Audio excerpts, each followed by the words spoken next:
이번 이야기는 시청자 호랭이님께서 이야기를 들려주실 겁니다. 호랭이님께서 오늘 해주실 이야기 정말 또 오랜만에 종교학자 삼촌분의 이야기로 다시 돌아갈 예정입니다. 도대체 어떤 이야기가 또 펼쳐질지 한번 들어보도록 할 거고요. 그동안 정말 또 많은 일들이 있었기 때문에 정말 또 오랜만에 삼촌분의 이야기로 돌아갑니다. 여러분들 많은 응원 부탁드리도록 하겠습니다. 그럼 바로 출발을 해보도록 할게요. 여보세요. 아웅, 호랭이님. 안녕하세요. 아이고, 목소리 좀 좋아 보이시는데 어떠셨어요, 그동안? 별일 없이 그냥 잘 지내고 있었습니다. 정말 다행이다. 네. 그러면 이제 이야기 하시는 데 있어서 어떤 뭐 불편사항이라든지 이런 건 없으신 거죠? 네. 불평사항 같은 거 없고. 다행이다. 천만 다행이네요. 이제 막 목소리 안 좋으실까봐 막 무서워. 별일 없어요. 아이고, 감사합니다. 자, 오늘 호랭이님께서 정말 또 오래간만인 거죠. 어떻게 보면. 요즘에는 제가 이제 다시 듣는 시들무로 종교학자 삼촌분의 이야기를 다시 업로드를 하고 있어요. 묶음으로. 네, 봤습니다. 알고 계시죠? 근데 네네. 그 얘기를 한동안 쭉 끊었다가 다시 이야기를 하는 거잖아요. 네, 맞죠. 네, 그렇다 보니까 정말 또 오랜만에 종교학자 삼촌분의 이야기가 될 것 같은데, 그러면 네. 바로 출발을 한번 해보도록 하겠습니다. 렛츠 가! 길이십니다. 렛츠 기릿!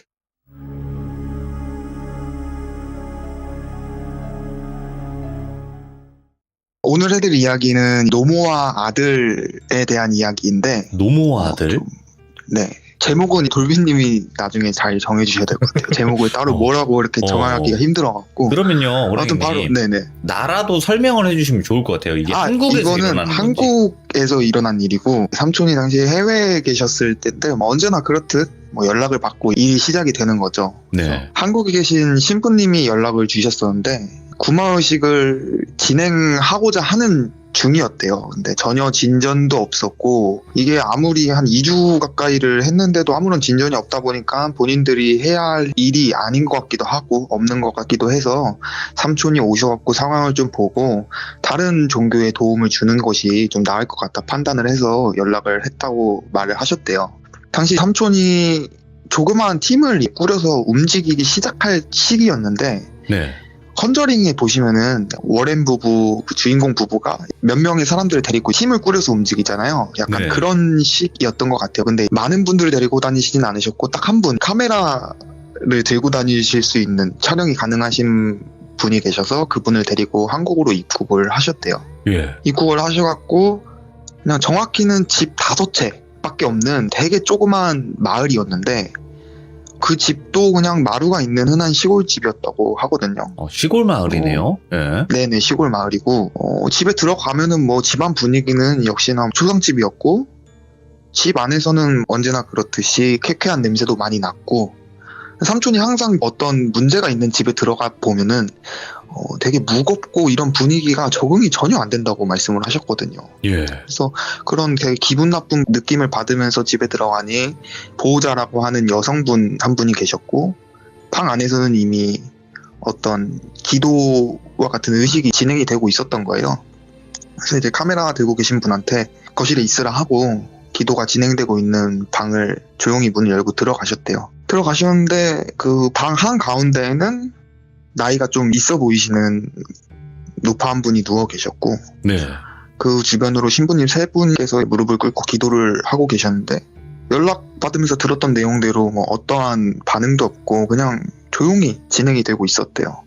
근데 노파분이 상태가 되게 안 좋아 보였대요. 겉으로 봐도 영양실조 걸리신 분처럼 완전 홀쭉해진 상태였고, 링거를 맞고 계신 상태였고, 온몸에 멍투성이도 있었고, 그리고 침을 너무 많이 흘리셨대요. 의식이 없는 상태에서도 많이 흘리셔갖고 입가 주변에 손수건을 이렇게 깔아 놓을 정도로 상태가 많이 안 좋았다고 말씀을 해주셨거든요. 네. 이렇게 기도가 진행되는 거를 지켜보시다가 시간이 어느 정도 지나니까 신부님께서 마무리 기도를 하시고는 자리에서 일어나셨대요. 그리고는 삼촌한테 잠깐 나가서 이야기 좀 하자 하고는 데리고 나가신 거예요. 집전을 담당하시는 신부님께서 삼촌을 밖으로 부르시고는 하는 말씀이, 본인이 영매라고 말씀을 하셨대요. 근데 그게 그렇게 놀랄 일이 아닌 게, 영매 체질을 가지고 계신 신부님들도 되게 흔하게 볼 수 있는 거라고 말씀을 해주셨거든요. 예. 아무튼 그렇게 밖으로 부르셔서는 삼촌에게 하시는 말씀이, 한 2주일 가까이 기도를 하면서 다양한 방법을 통해서 반응을 이끌어내고 구마의식까지 가려고 계획을 하고 진행을 했는데, 아까 말했듯이 전혀 진전이 없었고 성물에도 반응이 없고 기도문에도 전혀 반응이 없다.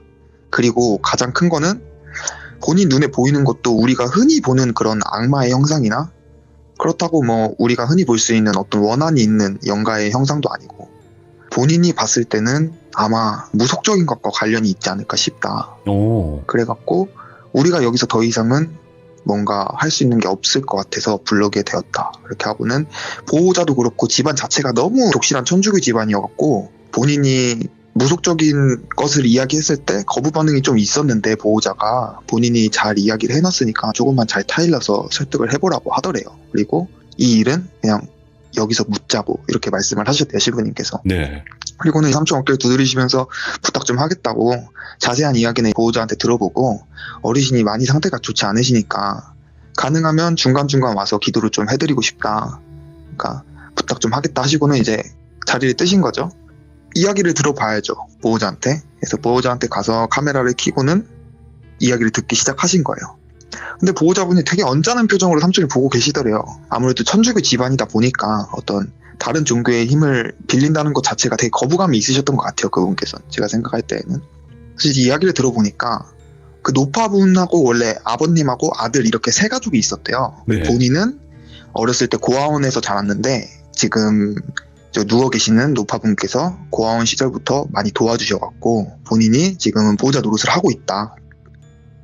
근데 이제 집안사를 쭉 읊어주시는데 되게 불우한 집안이었대요, 삼촌이 들으시기에도. 네. 아버지께서는 선천적으로 흔히 틱장애라고 말씀하시죠. 그런 게 있으셨고, 어머니는 그냥 몸이 약하신 편에 속하셨고, 아이를 얻고자 했는데 제대로 얻지를 못했대요.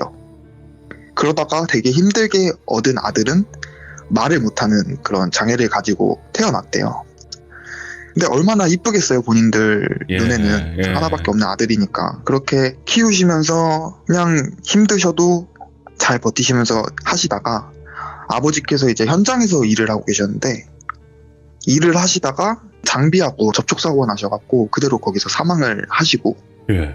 그렇게 장애가 있는 아들을 어머니께서 혼자서 키우시는 상황이 오게 된 거죠.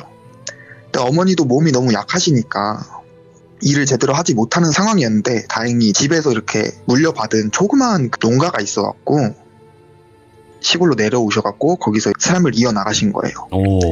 아들을 홀로 키우시면서 되게 많이 힘든 상황이 있으셨겠죠, 어머니께서. 고생이죠. 예. 네, 그렇게 큰 짐을 안은 것 같은 느낌으로 키우셨던 것 같아요. 근데 그렇게 하시면서도 주변에 봉사활동이나 이런 것도 많이 하셨대요. 욕심이 없으신 그런 분이셨던 것 같아요. 그렇게 키우시다가 아들이 이제 성인이 될 때쯤에 어머니가 큰 사고가 나셔요. 또 큰 교통사고가 나셔갖고 식물인간 상태가 되신 거죠.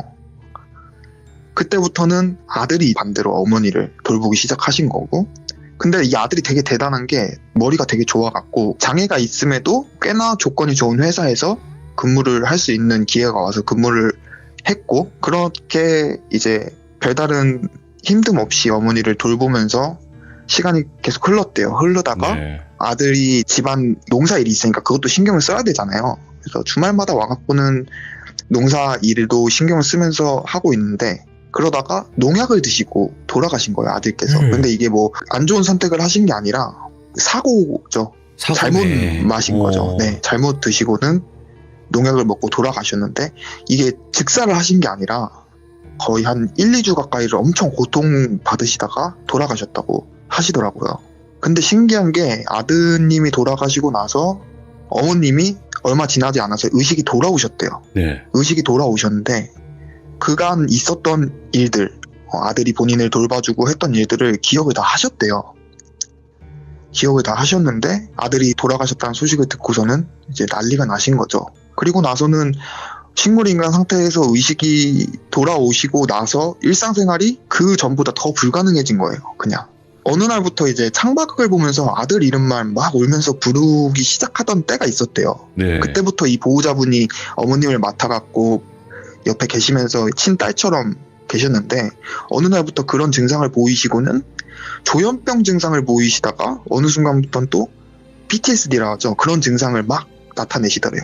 그러다가 치매가 오게 되는데 치매가 오는 보편적인 나이보다 이른 시점에서 치매가 오시게 된 거예요. 그렇게 치매가 오시고 나서는 치매 증상이 7이라면 정상적인 의식이 있을 때가 3일 정도로 치매 증상이 있었는데 간간히 의식이 돌아오긴 했었대요, 그때는.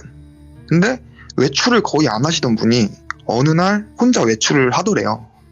그래서 어디 가시냐라고 했더니 아들 좀 보고 오고 싶다고 말씀을 하시고는 나갔다 오셨대요. 같이 가자고 하니까 죽어도 싫다고 말씀을 하셨대요. 그래갖고 이제 보내신 거죠, 그냥. 원래는 그렇게 하면 안 됐는데 그렇게 되신 거예요, 상황이. 그렇게 되고 어르신이 들어오셨대요, 아무 일 없이. 아무 일 없이 그렇게 들어오셔서 밤낮을 정도는 방에서 안 나오시면서 그렇게 시간이 흘렀는데, 그러고 나서 일주일도 채 지나지 않아서 어머님 치매 증상이 사라지신 거예요, 갑자기. 그러고는 되게 활동적으로 변하시고 일상생활로 돌아가기 시작했대요, 그때부터. 예. 그래서 보호자분께서 뭔가 좀 이상하다라고 느끼기는 했는데, 어쨌든 병원에서도 치매 증상이 사라졌다고 이야기를 하고 어머님 자체도 뭔가 문제없이 일상생활을 하는 상황이 오다 보니까 좋은 거죠. 어쨌든 좋은 상황에서 그냥저냥 시간을 보내고 있던 도중에 이제 문제가 터지기 시작한 거예요. 네. 시골집이잖아요. 시골집은 이 마루가 있잖아요. 그 마루를 끼고 방이 이렇게 두 개가 나눠져 있었던 그런 구조였는데, 보호자분께서 잠을 자고 있었는데 한 새벽에 깼나 봐요. 깨갖고는 어머님이 잘 계시나 확인을 하려고 마루를 이제 나서는데, 마루 옆이 바로 마당이 있었어요. 마당이 있었는데 마당에서 어머님께서 되게 어여쁜 한복을 차려 입으시고는 뭔가 불안하다는 듯이 왔다리 갔다리 하고 계시더래요. 그래갖고 보호자분께서 어머님 뭐 하세요? 어머님 이렇게 부르신 거죠. 근데 어머니가 그 상태로 보호자분을 딱 보시더니 막 달려오시더래요, 갑자기. 그 마당에서부터 본인한테. 그래서 보호자분이 놀라셔갖고는 방문을 닫고 다시 자기 방으로 들어가신 거예요. 근데 보호자분이 방문을 열고 들어오시더니 보호자분을 붙잡고는 막 이렇게 하시더래요. 말을 못 하시더래요.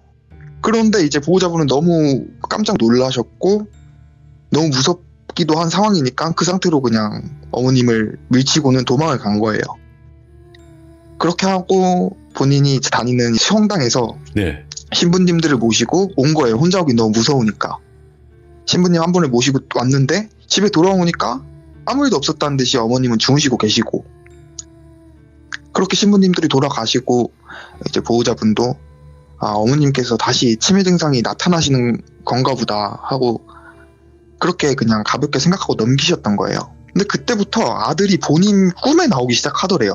그 어머님의 아들께서 본인 꿈에 나오시는데 똑같은 꿈을 한 일주일에 3-4번을 계속 꾸시더래요, 보호자분이. 어떤 네. 꿈이냐 하면은 아들이 꿈에 나와갖고는 집안 구석에서 벽을 보고 가만히 서 있더래요. 그래갖고 그 아드님의 이름을 부르면은 갑자기 막 울면서 어머니를 자기가 데려가야 한다고 벽을 보고는 막 소리를 지르면서 막 엄청 오열을 하더래요. 예. 꿈에서. 엄마는 내가 데려가야 된다고. 근데 이제 보호자분께서는 그때 이거 뭔가가 있구나. 왜냐면은 보호자분의 생각으로는 아드님이 말을 못 하시는 분인데 꿈에서 그렇게 말을 한다는 거는 아드님이 아니라 뭔가 악귀가 아드님의 형태로 해갖고 나타난 게 아닐까? 이런 생각을 하셨던 거예요. 그렇게 하시고는 이제 뭔가 이상하니까 신부님들을 불러서 뭐 기도도 해보셨겠죠? 근데 상황은 나아지지 않고 그때부터 어머님이 더 상태가 안 좋아지시는 거예요. 예.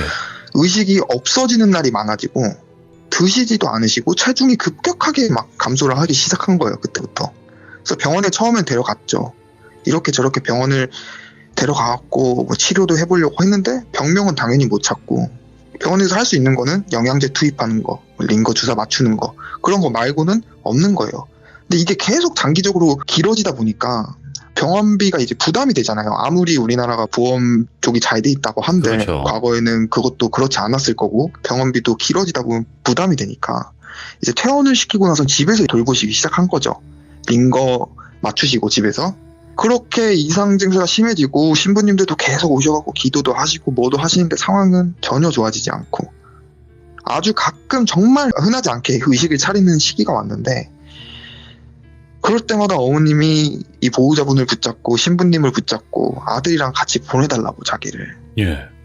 아들이랑 같이 가고 싶다고 막 난리를 치시고 또 어느 날은 자고 있으면은 거실에 나가보면은 어머님이 배를 만지시면서 자기 아들이 여기 있다고 막 우리 아들 하고 있는 증상을 보이고, 어느 날은 또 말을 못하는 상태처럼 보이시면서 계속 보호자분한테 와갖고 막 뭐라고 말을 하려고 하는 그런 빙의 증상을 보이시고, 그러니까 이거는 구마의식을 해야겠다 이렇게 생각을 하신 거예요. 예.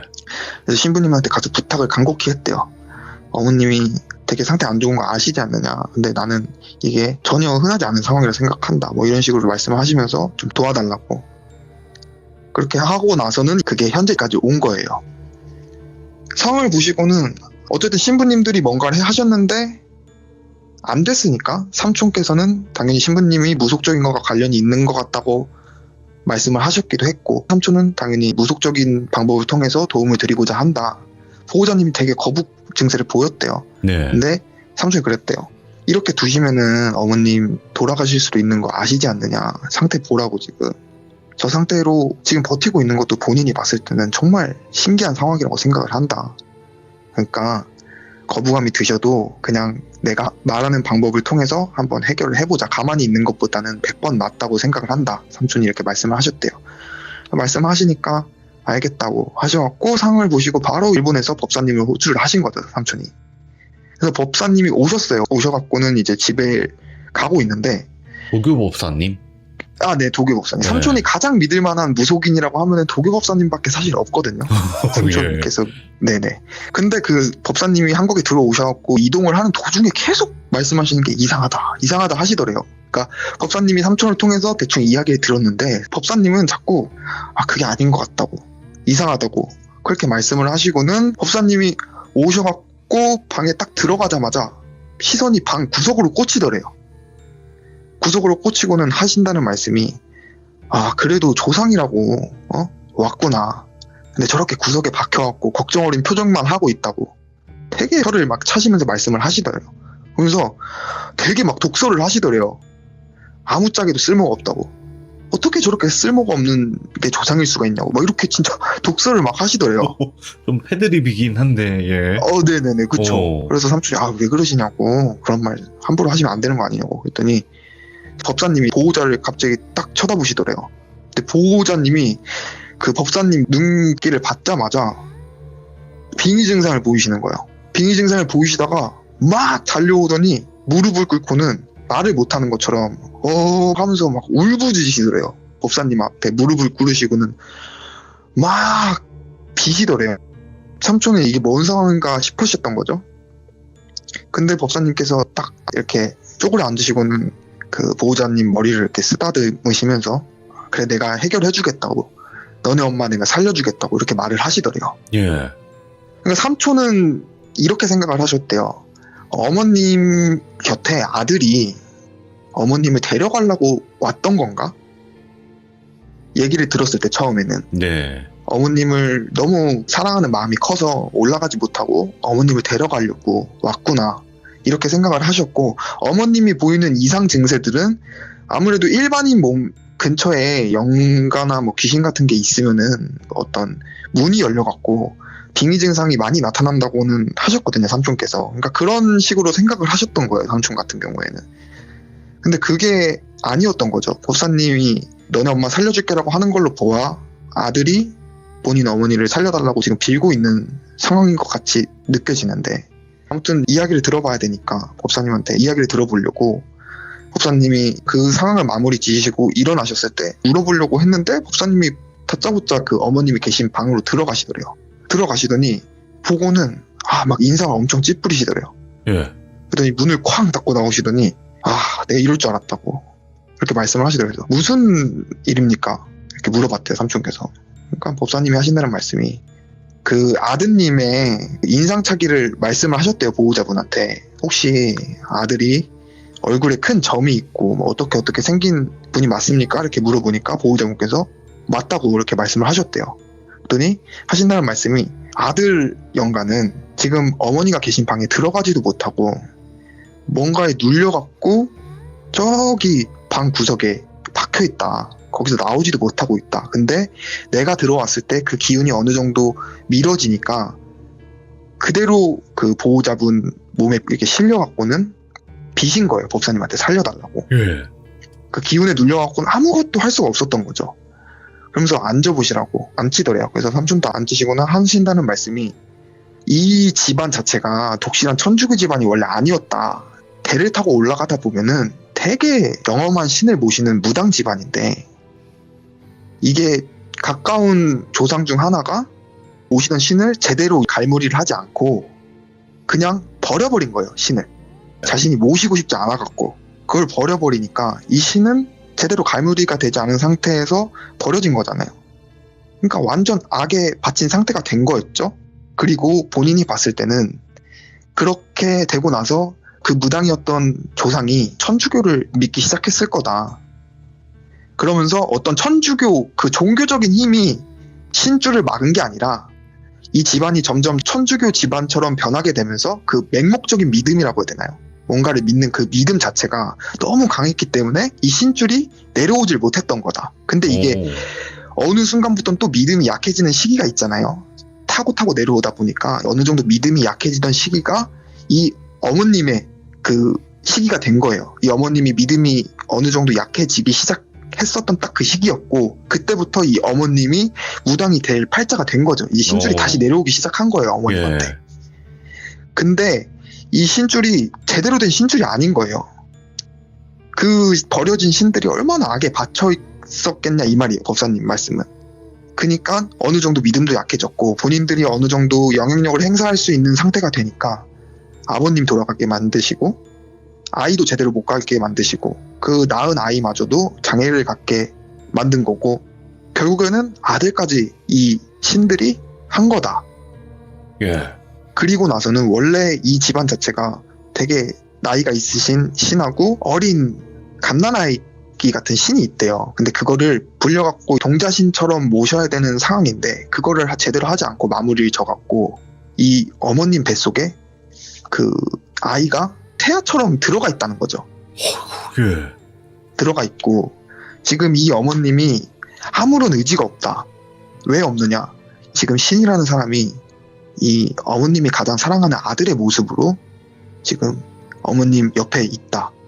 그러니까 어머님도 이게 아들인 줄 알고 놓지를 못하는 거예요. 예. 그렇기 때문에 본인의 의지가 하나도 없기 때문에 기도를 해도 먹히지도 않는 거고 그리고 어쨌든 어떤 기도를 한다는 거는 축복의 의미도 있겠지만은 뭔가 악을 쫓아낸다는 의미가 있잖아요. 애초에 악한 존재가 아니었던 건데 거기다 대고 기도를 하고 있으니 상황이 제대로 돌아가겠느냐 이 말이었던 거예요. 법사님. 예. 그러니까 우선 본인이 여기서 할 수 있는 일은 어느 정도 죄를 지내주면서 잘 달래갖고 본인이 갈무리를 해서 해결하는 게 최선일 것 같다 이렇게 말씀을 하셨대요. 그리고는 구석에 가셔갖고는 막 화를 내시더래요. 허공에다가 아까 처음에 그 조상이 와 있었다고 했잖아요. 그 조상이 아마 법사님이 생각하기로는 신을 버렸던 그 무당이었던 것 같아요. 그래서 엄청 막 화를 내시더래요. 그리고는 삼촌한테 간단하게 나가서 제사할 준비를 해갖고 올 테니까 좀만 기다리라고 말씀을 하시고는 나가신 거예요. 네. 나가셔갖고는 장을 보고 오셔서 제사상을 차리신 거죠. 그 어머님 앞에다가 차리시고는 흔히 무당들이 하시는 제사를 하신 거예요. 네. 근데 제사를 하던 도중에 법사님이 갑자기 표정이 딱 굳으시더니 의자를 갖고 오라고 하더래요. 의자를 방에 갖고 오니까 의자를 밟고 올라가서는 막 천장을 두드리시더래요. 두드리시다가 어느 순간 어디 부분을 치니까 거기가 이렇게 비어있는 천장이면 붕 소리가 나잖아요. 거기를 부수는 거예요. 그 법사님이 뜬금없이. 예. 그렇게 하고 위에서 뭔가를 꺼내니까 부적 한 장이 나오더래요. 아 이거다 이렇게 말씀을 하시더래요. 예. 양밥도 아니고 어떤 좋은 의미로 쓴 부적이래요. 그게 이제 어머님께서 너무 아들을 보고 싶어 하셔갖고 어떤 무당한테 가셔갖고 도움을 청하셨던 거예요. 근데 그 무당분께서 잘못된 걸 해주신 것도 아니고 좋은 의미의 어떤 부적을 써주셨는데 그게 지금 노파분에게 벌어졌던 이 모든 상황과 맞물려갖고 어떤 촉매제가 된 거죠. 이제 이 부적 한 장이. 예. 흔히들 귀신 보는 사람들은 부적도 잘못 쓰면 안 된다 이렇게 하는 말들이 있잖아요.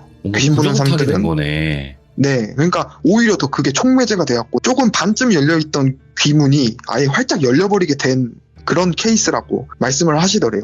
그러면서 한숨을 푹 쉬더니 이거였다고, 이게 촉매제였구나 이렇게 말씀을 하셨대요. 그러면서 이 부적을 쓰고 직후에는 분명히 이 어르신께서 어느 정도 의식이 있으셨을 거라고, 그리고 의식이 돌아오실 때마다 아들이 그 신의 기운이 강하지 않았을 때는 아들이 어머님 몸에 들어가갖고 분명히 보호자한테 도움을 청했을 거라고.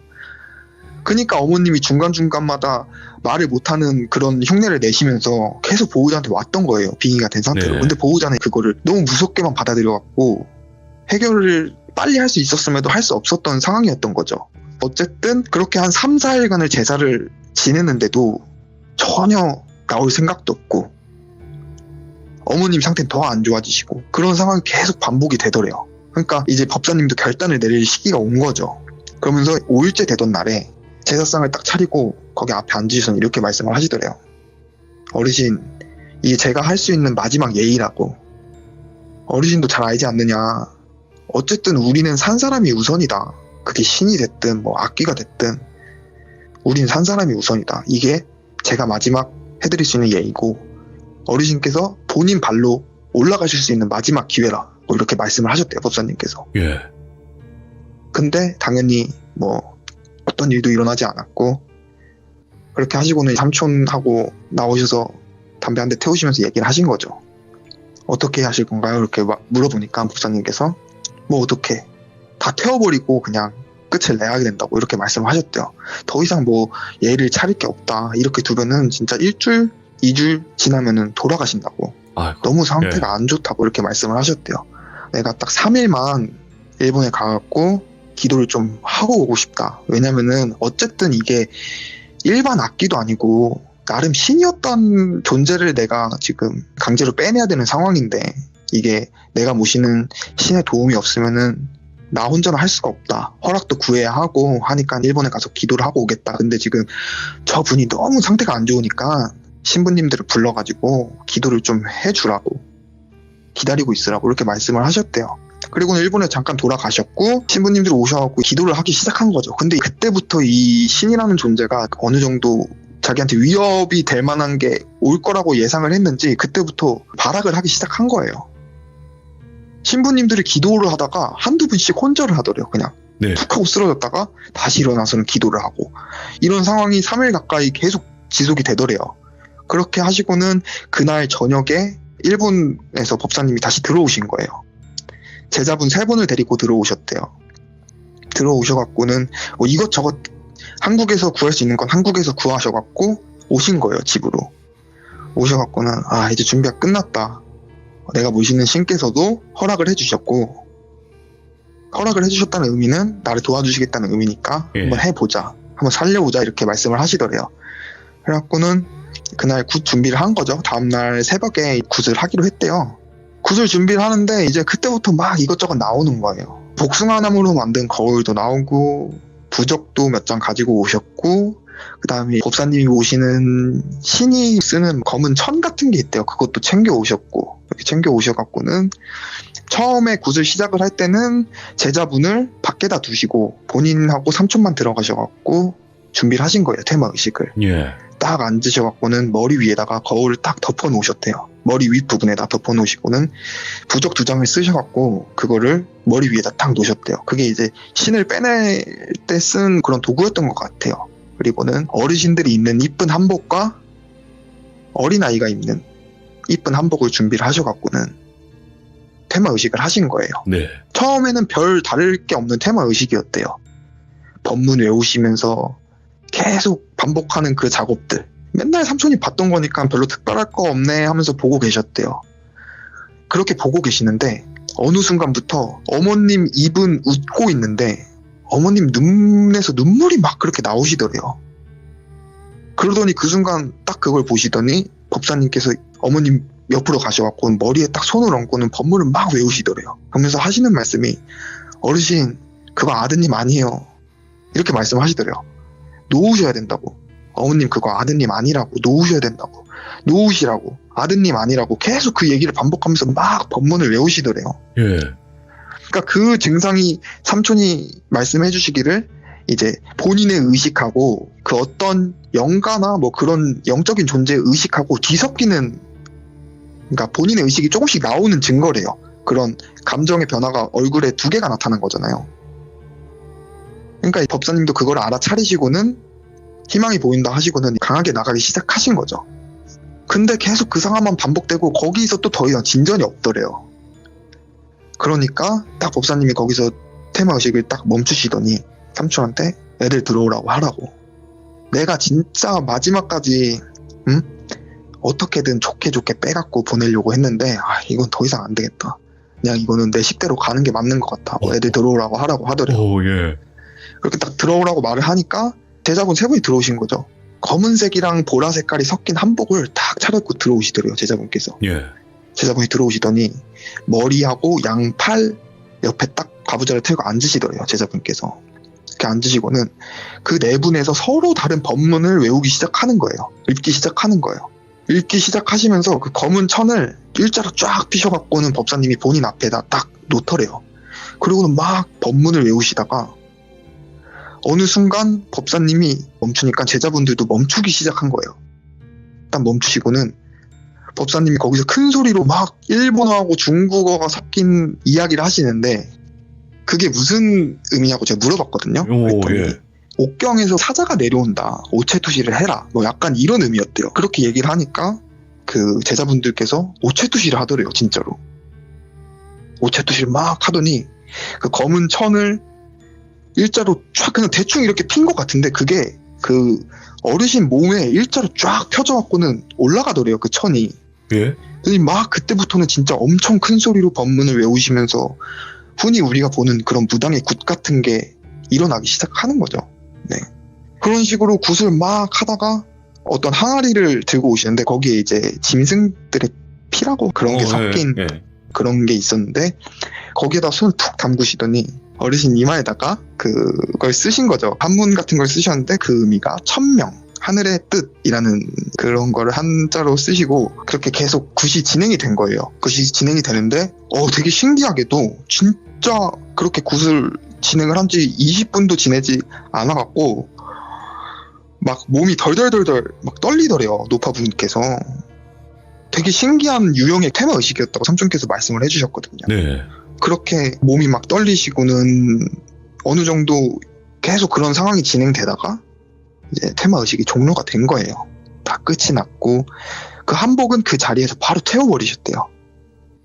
되게 씁쓸한 표정을 짓고 계셨대요. 법사님께서. 근데 법사님이 그 아드님을 몸에 실으신 거예요. 끝나고. 원래 법사님이 몸에 뭔가 싣는 거를 되게 싫어하신다고 하셨거든요. 되게 기분이 나빠갖고는 잘 안 하시는데 거기서 이제 실으신 거예요. 실자마자 법사님이 어머님 그 어르신 앞에 앉으셔갖고는 진짜 우시면서 뭐라 말을 하고 싶은데 말이 막 안 나오니까 막 하면서 막 엄청 오열을 하시더래요. 그렇게 막 오열을 하시는데 어머님께서 모든 의식이 끝났음에도 바로 이렇게 본인의 의식이 돌아오는 경우는 없다고 하셨는데 이게 아드님을 뭐 너무 사랑했던 건지는 모르겠으나 어머님께서 진짜 힘이 없으셔서 어머님은 또 말이 안 나오시는 거예요. 근데 막 눈물을 흘리시면서 법사님 얼굴을 막 쓰다듬으시더래요. 그렇게 이제 그 난리가 되게 어떻게 보면은 어렵지 않게 정리가 된 거죠. 정리가 되고 나서는 법사님께서 그 어르신이 되게 딱해하셨는지 옆에서 며칠 가까이 더 케어를 해주시고는 이제 돌아가신 거예요. 돌아가시고는 어머니도 괜찮아졌다는 소식을 들었대요. 삼촌께서. 그래서 어머님도 한번 뵙는데 되게 빨리 괜찮아지셨대요. 그러고 있다가 3개월쯤 지났을까? 어머님이 돌아가셨다고, 어르신이 돌아가셨다고 연락을 받았대요. 근데 몸이 아프셔서 돌아가신 게 아니라 어느 날 갑자기 주무시다가 심장마비로 돌아가셨다라는 이야기를 들었대요. 그래서 삼촌은 처음에 일이 제대로 안 끝났던 건가 생각이 들어갔고, 장례도 다 치르고 나서 뭐 이것저것 끝나고 법사님한테 여쭤보니까 법사님이 그러시더래요. 일이 잘못된 게 아니라 어머님이 선택하셔서 돌아가신 거라고. 아마 아들이 옆에 계속 있었을 거고 그 아들이 어머니를 데려간 게 아닐까 싶다. 근데 이게 뭐 아들이 나쁜 의도를 가지고 데려간 것도 아니고 강제로 뭐 어머님을 데려간 것도 아닐 거고 분명히 어머님이 아들과 함께 같이 가고 싶은 마음이 있었기 때문에 아들이 그냥 어머니를 모시고 간 게 아닐까 싶다 뭐 이렇게 얘기를 하셨대요. 그리고 나서 장례 다 끝나고 나서 이것저것 정리하고 삼촌이 꿈을 꾸셨는데 아드님이 어떻게 생기셨는지 삼촌은 사진으로만 봤으니까 아실 거 아니에요, 얼굴을. 근데 아드님이 그 어르신을 등에 업고서는 이제 삼촌한테 인사를 하고 웃으면서 가는 꿈을 꿨다고 말씀을 해주셨거든요. 아이고. 네, 그런 이야기가 있었습니다. 어떻게 보면 뭔가 이제 악마가 등장을 한다거나 그런 내용까지는 아니었지만 그래도 네. 이 정도면은 한국에서는 큰 거잖아요. 그쵸, 좀 흔하지 않은 일이죠. 해외는 뭐 더 큰 일들이 있을 수 있다지만 그래도 네. 한국에서 이 정도 이야기면 작은 건 절대 아니라고 생각을 하거든요. 근데 그렇죠. 그 삼촌분께서 한국까지 이렇게 일을 하러 다니시기도 하네요. 되게 많이 오세요. 오, 한국으로. 지금도 그러니까 한국에 계시고. 지금은 이제 한국 계신데 지금은 좀 몸을 회복하는 단계이시고 아마 제 생각에는 코로나 이 시국이 조금 풀리고 삼촌도 몸이 좀 회복이 되면 한국에서 좀 오랫동안 계시면서 이분저분 도와드리시지 않을까 이런 생각도 들고 아무래도 근데 비중은 해외 쪽이 더 많죠. 여기저기 그렇겠죠. 돌아다니시는 게 많긴 한데 한국에서도 겪은 일이 되게 많다고는 하시더라고요. 근데 이제 워낙 시들무 듣다 보면 한국에서 있었던 일 되게 막 무서운 일들이 많다 보니까 저도 이야기를 하고 싶은 게 많긴 한데 아무래도 많은 일들이 한국에서 일어나고 있다고 시들무를 통해서 듣고 있으니까 저는 해외 쪽으로 하게 되더라고요. 이야기를. 아니요. 한국 쪽 이야기도 들어보고 싶고, 네. 그리고 호랭이님이 이제 이야기는 하고 계시지만, 극적이어서 뺀 부분도 되게 많을 거예요.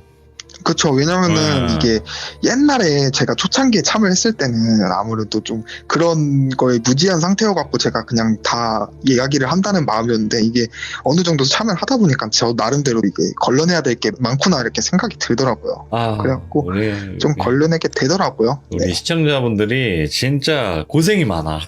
진짜로. 규정을 좀 지켜가면서 이야기를 해주시다 보니까 우리 규정님들은 그냥 편하게 다 해주세요 하는데 그게 이제 유튜브로 못 올라갈 수도 있어요. 그렇게 돼버리면. 네. 그렇다 보니까 어느 정도 필터링을 해주셔서 이야기를 들려주시는 건데 그래도 찰떡같이 저희는 알아들을 수는 있으니까 저희가 상상하게끔만 만들어주시면 좋을 것 같아요. 네. 다음부터는 아마 다시 해외 이야기를 좀 해보지 않을까 생각을 해보네요. 근데 저도 네. 이제 다시 호랭이님의 이야기를 3개씩 묶어가지고 매주 일요일마다 지금 업로드하고 있는데 저도 이야기를 다시 듣다 보니까 알게 된 거는 그 신부님 있으시잖아요. 미국 신부님. 네네, 맞습니다. 그 자서전은 도대체 언제 나오는 거예요? 그게 거의 제가 듣기로는 예. 어느 정도 중간 단계에서 마무리 단계에 접어드는 오. 삼촌이 집필을 하고 계신 상태였으니까 근데 이제 오. 중간에 너무 큰일이 한 번 있었잖아요. 그러니까 이게 그렇죠. 아예 그냥 더 올스톱이 예. 된 거예요. 그래서 아마 나오긴 나올 겁니다. 이거는 제가 확실히 말씀드릴 수 있는 건 나오긴 나올 거고 뭐 그게 10년 막 이렇게 걸리진 않겠죠. 근데 어느 정도 멈췄던 단계에서 일을 진행하다 보면 조금 시간이 걸릴 것 같긴 한데 아마 나올 거라고는 저는 아니 솔직히 무조건 확신하고 말씀드리면 있습니다. 제가 책을 정말 싫어하거든요. 네. 책을 손에서 논 지가 정말 오래된 것 같은데 난 그 책은 진짜 종독해보고 싶어서 저도 진짜로. 그거는 한번 저는 이제 얘기로 들었으니까 예. 그렇게 큰 궁금증은 없는데 또 궁금하긴 하더라고요. 이게 책으로 보면 어떤 느낌일지. 그리고 삼촌이 저한테 얘기해 줄 때는 약간 좀 가오도 섞인 것 같고 허풍도 조금 있는 것 같다고 생각은 가끔 해요. 왜냐면은 저는 어렸을 때 들은 얘기가 많다 보니까. 근데 이게 책이라는 거는 굉장히 갈무리를 잘 해갖고 해야 되잖아요. 그러니까 책으로 보면 더 뭔가 실감나게 볼 수 있지 않을까 이런 생각도 하고. 아무튼 너무 감사합니다, 호랭이님. 네. 다음엔 해외 얘기로 또 돌아오겠습니다. 알겠습니다. 감사합니다. 네. 이번 이야기는 시청자 허연님께서 이야기를 들려주실 거예요. 허연님께서 오늘 처음으로 또 참여를 해주고 계신데 오늘은 어떤 이야기가 될지 또 어떤 미스테리한 일들을 겪으셨을지 들어보도록 하겠습니다. 여보세요? 안녕하세요. 오늘 이야기에 뭔가 키워드라고 해야 될까 그런 게 있을까요?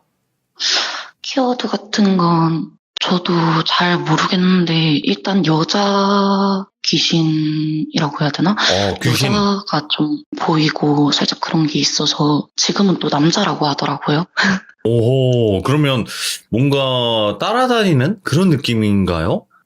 네, 지금 붙어 있다고 해요. 옆에 오른쪽에.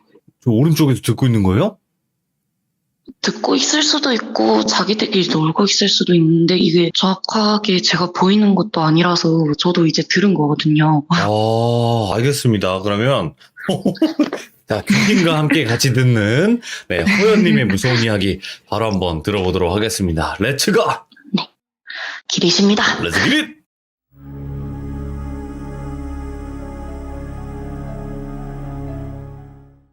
제가 초등학교 때 있었던 일인데 초등학교 4학년에서 5학년 때쯤이었어요.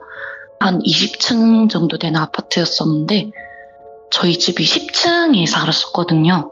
이제 한 층에 집이 2개가 있다고 보시면 되는데 비상구 문이 쇠문으로 돼 있는 엄청 큰 문이었었고 엘리베이터랑 마주보는 집이 한 채 있었는데 저희 집이 엘리베이터랑 마주보는 집 한 채였었어요. 네. 그래서 엘리베이터를 나와서 저희 집이 바로 앞에 보이면 이제 비밀번호를 눌리고 들어가는 식이었었는데 제가 그날 하교를 하고 엘리베이터를 내리고 이제 비밀번호를 눌리려고 하는데 뭔가 감이 너무 이상하고 이건 뒤를 돌아봐야 된다라는 생각이 들어서 조심스럽게 뒤를 돌아봤는데 비상구 쪽이 원래 문을 어디다 낑궈서 놓지 않는 이상 그 문은 절대 열릴 일이 없는 문이에요. 쇠문이기도 하고 아예 무거운 문이라서 근데 그 문이 손바닥 들어갈 만한 정도의 크기가 딱 열려 있는데 키가 엄청 큰 여자 얼굴만 딱 보이는 그런 식이었었는데 그 여자 얼굴이 눈이 진짜 너무 컸었고요.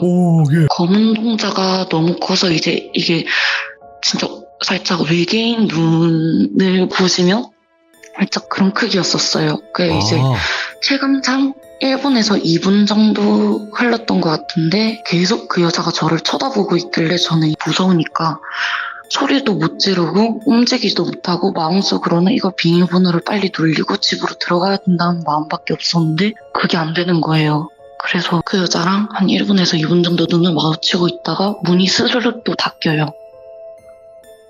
문이 닫히면서 저도 이제 움직여야 된다 하는 마음에 움직여서 비밀번호를 빠르게 눌리고 들어가서 그날 아버지랑 어머니가 맞벌이였었는데 밤에 퇴근하고 오는 시기였었어요. 그땐 집에 아무도 없었고 그래서 제가 밤까지 기다리다가 아버지가 먼저 들어오셔서 아버지한테 아빠 나 비상구 쪽에서 어떤 여자를 봤는데 나 진짜 너무 무섭다. 이거 확인 좀 해주면 안 되냐. 진짜 이상한 사람인 것 같다. 눈이 너무 컸다. 진짜 사람이 아닌 것 같다. 나 뭐 본 거냐 이렇게 얘기를 하니까 아버지가 그날 밤에 경비실에 가서 확인을 해주겠다고 이제 아버지 혼자 경비실을 가서 확인을 하는데 알고 보니까 1층에만 CCTV가 있고 비상구에는 CCTV가 없는 상태여서 확인을 아예 못한 상태였었어요. 그래서 이제 확인도 못한 채로 그 여자는 사람인지 아니면 귀신인지 잘 모르는 상태가 돼서 점점 나이가 들면서 고등학교 때로 올라갑니다. 그럼 어릴 때 그런 형체의 귀신을 목격을 하시게 된 거네요? 네, 근데 제가 지금 생각했을 때는 그게 귀신인 것 같아요. 그래 사람이 절대 그렇게 생겼을 리가 없거든요. 그러면 한번 자세하게만 묘사 가능하실까요? 어떻게 생겼었는지? 얼굴이 진짜 하했었고 예. 거의 눈이 그냥 얼굴을 다 차지한다고 보시면 돼요. 3분의 2는 차지한다고 보시면 되는데 예. 검은 동자가 흰자를 조금 가릴 정도? 강아지 눈? 살짝 그런 느낌? 그런 느낌이었었는데 이제 보통 사람이 서서 쳐다보면 사람 몸이 보이잖아요. 밑에. 근데 그 여자는 몸이 안 보이고 사람이 목만 빼서 보는 목만 빼서 너 뭐야? 네가 뭔데 나를 그렇게 쳐다봐? 이런 눈빛으로 저 너무 소름 돋게 쳐다보길래 그게 아직까지 머릿속에서 얼굴이 아직까지 안 떠나요. 이야, 이거는 잊혀질 수가 없죠. 그러고 고등학교 때로 넘어갔을 텐데 어떻게 됐나요? 네, 중학교랑 고등학교 때 가게를 되게 많이 놀렸었는데 중학교 때는 별 일이 없었어요. 중학교 때는 저희가 그 아파트에서 이사를 가서 다른 아파트 8층에서 살았었는데 그 집이 진짜 이상했었던 게 제가 그때 아버지한테 방을 뺏겼어가지고 아버지가 제 방에서 자고 저는 거실에서 자는 상태였었어요. 네. 근데 제가 무서운 얘기를 너무 잘 듣고 좋아하고 그러다 보니까 새벽 때만 되면은 제가 무서운 얘기를 틀고 자야 될 수밖에 없었어요. 근데 틀고 자려고 하면은 항상 3시쯤에서 4시쯤 되는 사이에 TV가 자기 혼자서 저절로 켜지고 그 리모컨을 제가 밟았나 아니면 깔아뭉갰나 싶어서 찾아보면은 리모컨은 TV 앞에 있고 오. 아니면은 신발장 센서 등이 뭐 고장이 났을 수도 있는데 그게 그 새벽 3시쯤에서 4시만 되면은 자기 혼자서 저절로 켜진다던가 계속 그 TV를 꺼놔도 계속 켜지고 살짝 그런 식이었었거든요. 너무 집이 이상하고 그래서 7층으로 이사를 가게 되는데 이제 7층에서 고등학교 때 그때는 가위를 진짜 많이 눌렸었어요. 거기서. 학교에서도 눌리고 집에서도 눌리고 그런 식이었었는데 제 방이 어떻게 생겼냐면 침대를 제가 누워서 이제 눈을 뜨고 바라보면은 제 발 바로 앞에 창문이 엄청 크게 있고요. 제가 왼쪽으로 누우면은 제 방문이 보이는 상태예요.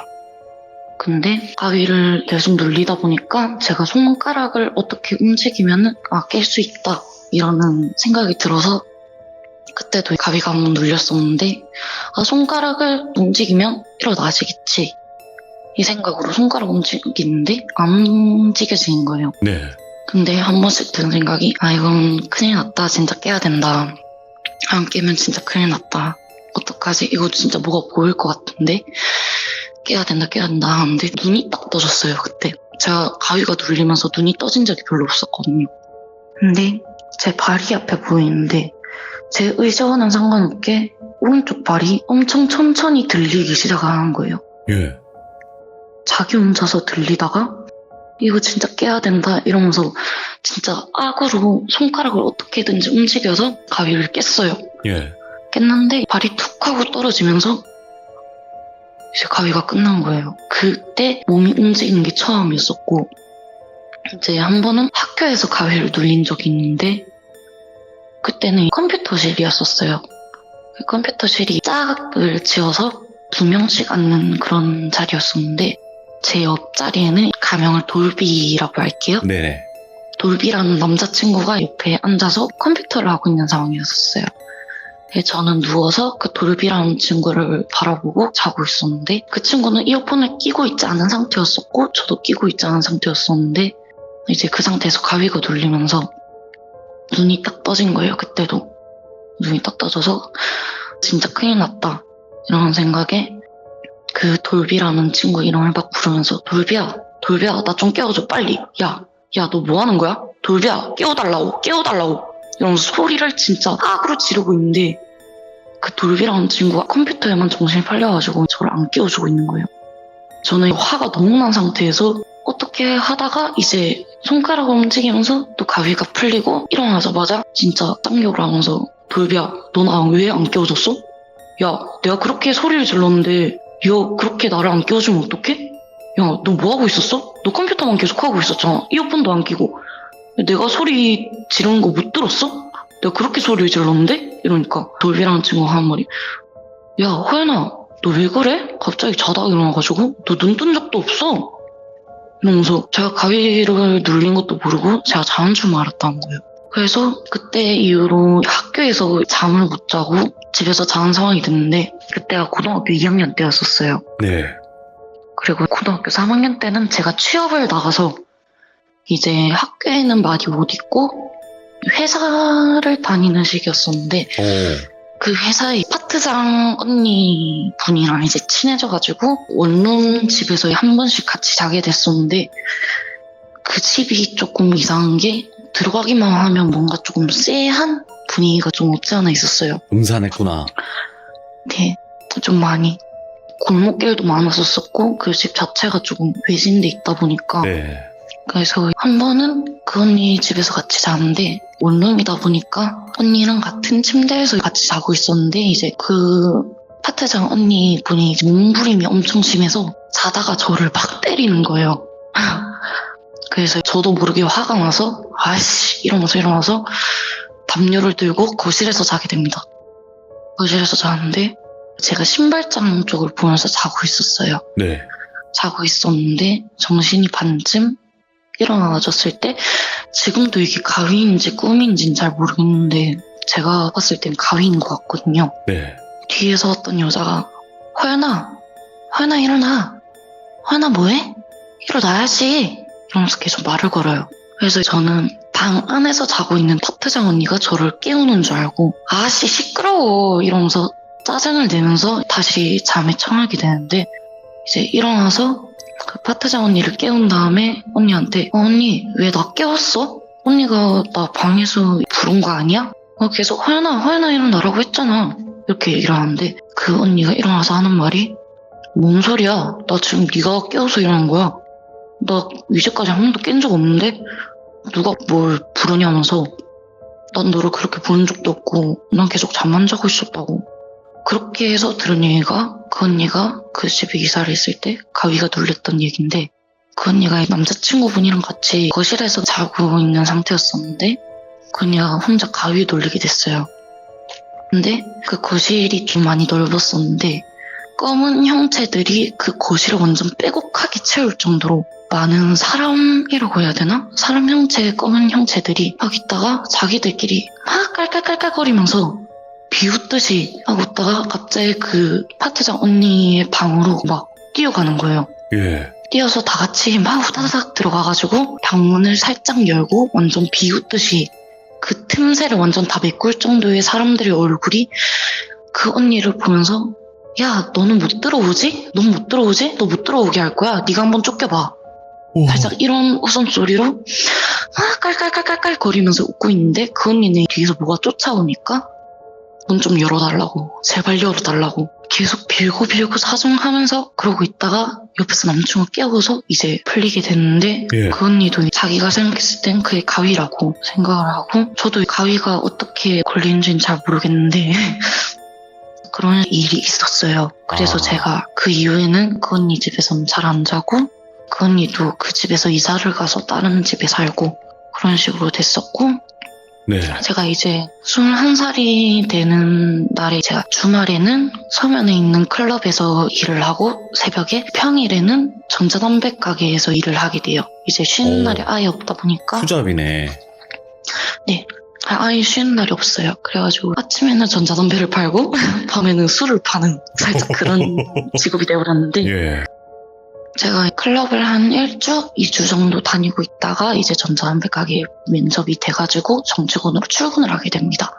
근데 저희 상사 직원 언니가 한 명 있었는데 그 언니가 신을 받아야 되는 상황이었었어요, 옛날에. 어이구, 예. 그 언니 집안이 이제 고모도 무당이었었고 어머니도 무당이 돼야 되는 팔자였었는데 기가 너무 세가지고 못 받은 거였었죠. 그 언니도 기가 너무 센 탓에 좀 많이 힘들어 했었고 옛날에 저는 출근 첫날에 아무것도 모르는 상태에서 막 전자담배를 팔고 팟이라고 전자담배 기계가 있는데 그걸 막 세척하는 중이었었고 그 언니는 조금 더 멀리 떨어진 상태에서 손님을 액상 같은 걸 추천해주면서 막 얘기를 하고 있었던 도중이었었어요. 근데 저는 아무 말도 안 하고 막 세척을 하고 있었는데 이제 언니가 말하기로는 귀 옆에서 누가 막 말을 건다는 거예요. 예. 이러면서 오. 그냥 계속 속닥속닥거린대요. 뒤에서. 그래서 그 언니는 제가 물어볼 게 있나? 토연인가? 이러면서 뒤를 딱 돌아봤는데 제가 세척기 앞에 있고 언니 뒤에는 아무도 없었던 거예요. 그래서 이제 내가 잘못 들었나 보다 이러고 다시 손님이랑 얘기를 하는데 옆에서 옷깃이 살짝 스쩍스쩍거리는 그런 소리가 나서 언니가 뒤를 한 번 더 돌아보니까 아무도 없었어요. 이거 뭔가 이상하다 이러고 그날 아무 이야기를 못 듣고 퇴근을 하게 됩니다. 네. 그리고 나서 3일째 되는 날이었었어요. 제가 3일째 되는 날에 그 언니랑 같이 앉아있는데 언니가 갑자기 화연아 너 근데 가위 자주 눌려? 이렇게 물어보길래 저 초등학교 때 이상한 여자도 봤었고 중학교 때나 고등학교 때 가위도 많이 눌렸었다고. 이 언니가 이렇게 뭐 물어볼 사람이 아닌데 왜 물어보지? 이런 생각에 언니 근데 왜 물어봐요? 이러니까 그 언니가 이제 신 못 받았어도 느끼는 게 있나 봐요. 그렇겠죠. 소리도 들리고 집에 귀신이 있으면은 한 번씩 보이기도 하고 진짜 그런 식인데 언니가 하는 말이 내가 그때 그 여자 목소리도 들었었고 네가 출근했을 때 원래는 안 들렸었다고. 네가 출근했을 때 딱 여자 목소리가 들리고 옷깃이 스치는 소리가 들리고 그래서 자기가 느꼈을 때는 키가 진짜 너보다 큰 제가 165거든요. 예. 키가 남자보다 조금 더 크고 머리가 허리 정도쯤 오고 그런 여자가 네 오른쪽에 있는 것 같다. 나는 그렇게 느껴진다. 제가 너무 무서워서 언니한테 물어봤어요. 그럼 제 옆에 붙어 다니는 거야? 아니면 그냥 이 각이 있는 거냐? 이렇게 물어보니까 제 오른쪽에 계속 붙어 다닌다는 거예요. 아, 소름 돋아. 오, 예. 오른쪽에 계속 붙어 다닌다는 거예요. 그래서 네 집 구조가 어떻게 되냐? 머리 방향은 어디다 두고 사냐? 이렇게 돼가지고 이제 집 구조가 이렇다 이러니까 머리를 한번 바꿔서 자고 옷장 문을 제가 옷이 너무 많다 보니까 옷장이 좀 낡아가지고 옷장이 진짜 옷이 너무 많아서 살짝 내려앉을 정도로 돼서 행거도 제가 하나 샀었어요. 네. 근데 행거가 제 머리 쪽에 있고 옷장이 제가 눈을 딱 뜨면은 옷장이 오른쪽쯤에 있었는데 옷이 너무 많다 보니까 제가 옷장 문을 다 열고 자는 상태였었어요. 예. 그걸 얘기해 주니까 옷장 문을 왜 열고 자냐고. 귀신이 제일 숨기 좋은 데가 옷장이라고. 절대 자기 전에 창문 열지 말고 옷장 문 닫았고 그렇게 해서 자라고. 그렇게 해서 제가 그날 클럽 출근하고 이제 월요일이 돼서 제가 한 10시쯤에 출근을 해야 되는 상황이었었는데 제가 한 1분, 2분 정도 늦게 출근을 하게 돼서 뛰어가서 가게에 출근을 했었어요. 예. 근데 그때는 그 부당 언니가 없었고 다른 매니저 언니가 있었는데 가게 구조상 자동문이 열리면은 카운터가 바로 보이고 카운터 옆에 보면은 창고가 하나 있는데 창고 문이 옆으로 밀면 열리는 문이었었어요. 이제 앞으로 딱 보면 창고 문이 열려져 있는 게 바로 보이는 문이었었고 이제 제가 정신없이 뛰어가서 문을 딱 열고 그 매니저 언니가 가게 중앙에 있었는데 제가 바닥을 딱 보고 가는데 창고 쪽으로 남자 발이 하나 딱 지나가는 거예요. 사장님이 오셨구나. 난 큰일 났다. 출근 3일째인데 어떡하지? 이러면서 매니저 언니한테 슬쩍 가서 물어봤어요. 언니 사장님 오셨죠? 이러니까 아니 안 오셨는데 왜? 이러는 거예요. 그래서 이제 그럼 창고로 들어간 남자 누구예요? 나 남자 발 봤는데? 그러니까 뭔 창고로 들어가? 창고에 아무도 없어. 가게 나 혼자인데 무섭게 왜 그래? 너 뭐 봤어? 이러길래 아니 나 진짜 똑똑히 봤다고. 사장님 발처럼 생긴 발이 그냥 창고 쪽으로 쓱 지나갔다고. 나 발 진짜 봤다고. 봤는데 어떡해요? 이러니까 무섭다면서 그렇게 말하지 말라고. 예. 그런 식으로 하고 그날 뭐 어째저째 해서 이제 하루가 지나가는데 집에서 제가 자기 전에 1시쯤 되는 상황이었었어요. 근데 그 무당 언니가 일을 그만둔 상태였었거든요. 전자담배 가게를. 그래서 연락을 한 번씩 하면서 지냈는데 그날에는 연락을 한 적이 없었는데 갑자기 언니가 카톡이 오면서 호연아 너 괜찮아? 이렇게 연락이 온 거예요. 그래서 이제 이 언니는 또 무섭게 왜 이래? 이러면서 뭔가 저도 불안하니까 그 언니한테 전화를 바로 해서 언니 왜 그래요 저한테? 갑자기? 이렇게 물어보니까 언니가 아니 갑자기 진짜 갑자기 문득 네가 딱 생각이 나면서 호연이 괜찮으려나? 연락 한번 해봐야겠다 이 생각이 들면서 저한테 연락을 하게 됐던 거예요. 그날따라 뭔가 방이 좀 쎄하긴 했었어요. 솔직하게 말해서 강아지가 방에서 같이 자는 시기였었는데 그 강아지는 새벽 3시에서 4시만 되면은 옷장이랑 화장대 사이를 보고 한 번씩 짖기도 하는 그런 상황이었었거든요. 그래서 으르렁거리고. 네, 으르렁거리면서 자기가 겁먹은 듯이 예. 앙앙 짖는데 저도 무서우니까 뛰쳐나가서 불 다 켜고 강아지 안고 몽아 왜 짖어? 짖지 마. 엄마랑 같이 자자. 이러면서 또 눕혀놓으면 그 자리에 똑같이 가가지고 똑같이 짖고 있고 그냥 새벽만 되면 난리가 나는 거예요. 한 번씩. 예. 저희 집에서는 저만 그런 게 보이고 이제 가위도 자주 들리고 그러다 보니까 어머니도 제가 어릴 때부터 그런 걸 알고 계세요. 그래서 야 그럼 어떡하냐고. 남자 발 보이고 여자 보이고 가위 눌리고 뭐 그런 것도 어떡하냐면서 그러니까 그때 무당 언니가 해줬던 말이 그렇게 해를 끼치는 귀신들은 아닌데 저희 전자담배 가게에 창고 쪽에 몇 명 있는 거는 자기가 느껴졌다고. 근데 한 명만 봐서 다행이네? 이렇게 얘기를 하길래 내가 도대체 몇 명을 더 봐야 되는 거지? 이런 생각이 들면서 클럽 일을 그만둬야 되나 내가? 클럽 일도 어둡고 노래가 빵빵하고 이제 술도 물이다 보니까 귀신 많다잖아요. 네, 귀신이 많고 그렇게 제가 클럽에 이제 출근할 때는 새벽 3시에 출근을 해서 새벽 5시에 오픈을 하면 손님들이 들어오는 시기예요. 저희가 3시부터 4시 반까지 테이블 같은 걸 짜고 회의할 거 회의하고 이런 식인데 출근을 하면 항상 쎄해요. 거기는 항상 춥고 어둡고 그러니까 뭐가 나와도 문제가 없을 법한 그런 곳이라서. 클럽이 진짜 실제로는 사람이 되게 붐비니까 막 음악 꽝꽝꽝꽝 나오고 이랬을 때는 그냥 그러려니 하는데 클럽이 이렇게 비어있을 때는 무섭다, 음침하다 이런 걸 말씀드리고 싶었던 거예요.